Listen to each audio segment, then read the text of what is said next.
विद्यार्थ्यांनो, मुंबई उच्च न्यायालयाचा फॉर्म भरण्याकरिता मुदतवाढ मिळाली आहे. 16 तारखेपर्यंत आपण फॉर्म भरू शकता. त्यातील जो महत्त्वपूर्ण टॉपिक आहे, मुंबई उच्च न्यायालय क्लर्कसाठी जर फॉर्म भरणार असेल तर 10 मार्कांसाठी तुम्हाला संगणक हा टॉपिक विचारला जाणार आहे. आपण या टॉपिकवर ऑलरेडी एक व्हिडिओ घेऊन आलो आहोत. आता पुढे संगणकाचे पुढील प्रश्न आपण या ठिकाणी कव्हर करणार आहोत. व्हिडिओ काळजीपूर्वक बघा. व्हिडिओतून नक्की तुम्हाला शिकायला भेटेल. आणि मुंबई उच्च न्यायालयाचा जर आपल्याला कोर्स हवा असेल तर डिस्क्रिप्शन बॉक्समध्ये लिंक दिली आहे. ॲप्लिकेशन डाउनलोड करायचा आणि कोर्स परचेस करायचा. परीक्षेत 100% फायदा होईल. चला तर मग व्हिडिओला सुरुवात करूया. सर्वात पहिला प्रश्न आहे, संगणक प्रिंटर कोणत्या प्रकारचे उपकरण आहे? तर लक्षात घ्या, संगणकाला 2 असतात. एक तर असतं इनपुट, एक असतं आउटपुट. इनपुट म्हणजे ज्याद्वारे तुम्ही संगणकाला माहिती पुरवतात. इनपुट काय झालं? माऊस झालं, तुमचं कीबोर्ड झालं. या गोष्टी काय की ज्याद्वारे माहिती पुरवली जाते. आणि आउटपुट म्हणजे काय? ज्यावरून माहिती तुम्हाला भेटते. जसं संगणक झालं म्हणजे मॉनिटर झालं किंवा प्रिंटर झालं, यातून तुम्हाला काहीतरी आउटकम भेटणार आहे, तर त्याला आउटपुट डिव्हाइस असे म्हटले जाते. म्हणजेच ऑप्शन क्रमांक डी योग्य उत्तर असेल. पुढील प्रश्न, संगणकातील विंडो हा कोणत्या प्रकारचा भाग आहे? लक्षात घ्या, संगणकामध्ये जी विंडो आहे ते बरोबर जसं मोबाईलमध्ये ॲप्स असतात बरोबर, ते काय झालं? एक सॉफ्टवेअर झालं. तसं संगणकातील जी विंडो आहे ते एका प्रकारचं काय, तर ते आहे सॉफ्टवेअर. म्हणजेच ऑप्शन ए. पुढील प्रश्न, पोस्ट MB यासाठी वापरले जाते. म्हणजे MBचा फुल फॉर्म काय आहे? तर MBचा जो फुल फॉर्म आहे बरोबर, तुमच्या मोबाईलमध्ये फोटोची MB किती, आपण म्हणतो ना किती MB डाटा शिल्लक आहे, किती MBचं ते सॉन्ग आहे, म्हणजेच काय? मेगाबाईट. त्याला म्हटलं जातं मेगाबाईट. पुढील प्रश्न, खालीलपैकी कोणते हार्डवेअर नाही? प्रोसेसर, चिप, प्रिंटर, माऊस की जावा?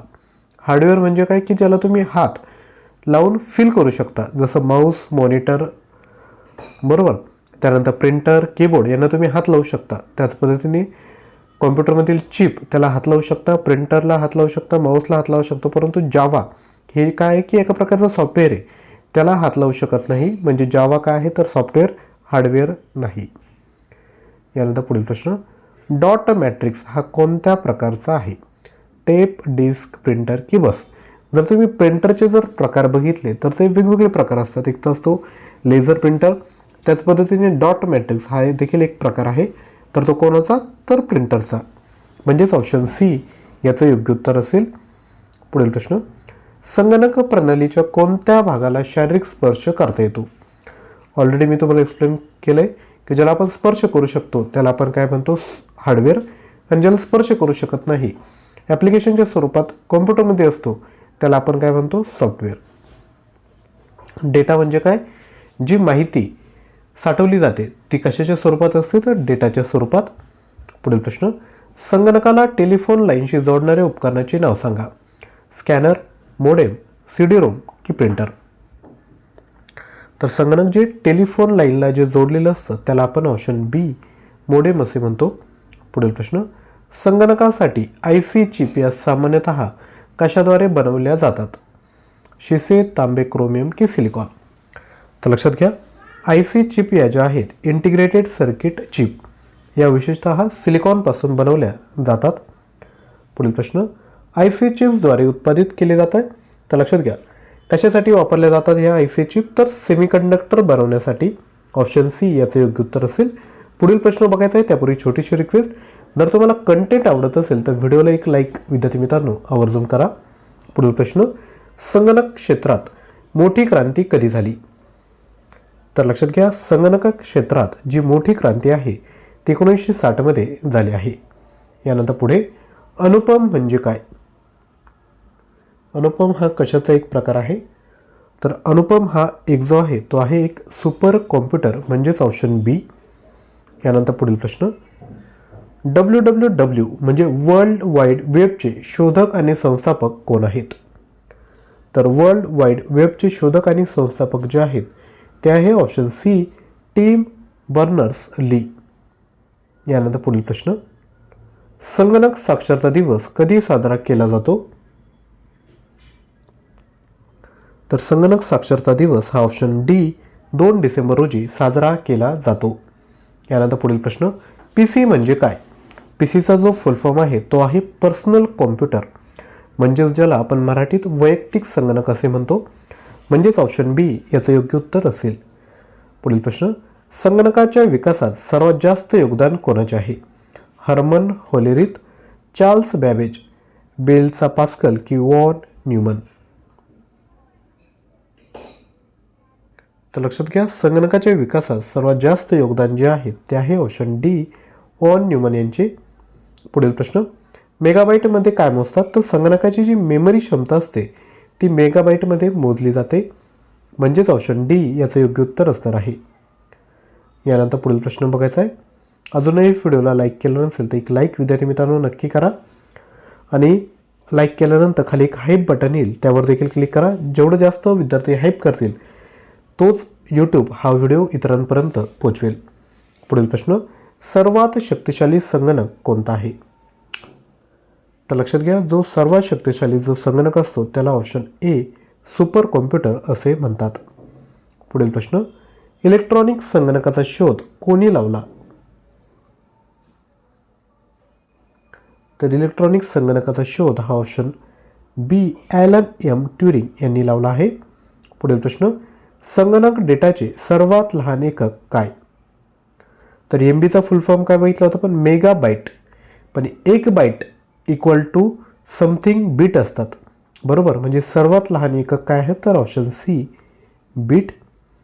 पुढील प्रश्न, खालीलपैकी कोणती ऑप्टिकल मेमरी आहे?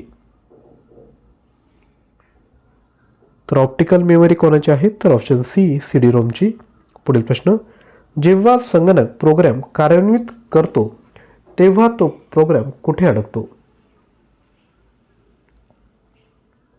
तर सांगा, जेव्हा संगणक प्रोग्राम कार्यान्वित करतो तेव्हा तो प्रोग्राम कुठे अडकतो? तर योग्य उत्तर आहे ऑप्शन क्रमांक ए, रॅम. यानंतर पुढील प्रश्न, बहुतेक प्रक्रिया कोणत्या संगणकात होतात? मदरबोर्ड, मेमोरी, CPU की रॅम?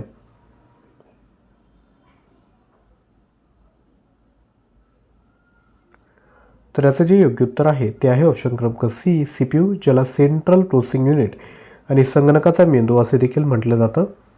यानंतर पुढील प्रश्न, कॉम्प्युटर व्हायरस हा फक्त एका प्रकारचा सॉफ्टवेअर आहे जो प्रामुख्याने नष्ट करतो.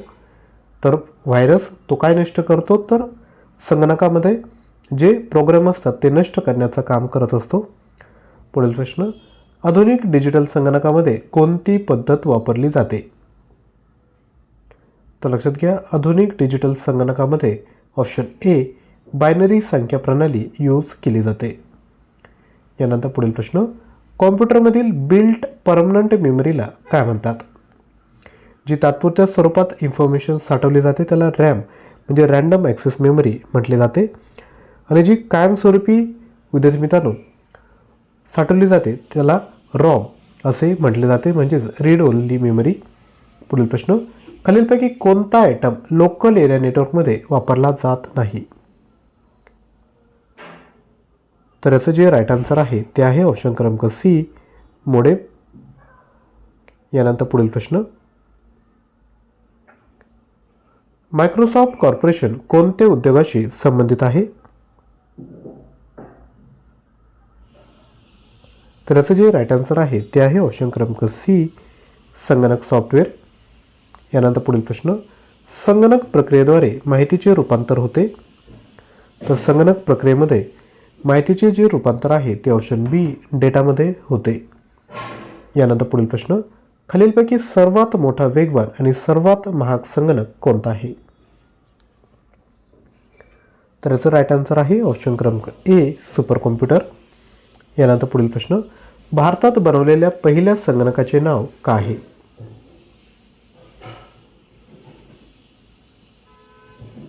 तर याचं जे राईट आन्सर आहे ते आहे ऑप्शन क्रमांक बी, सिद्धार्थ.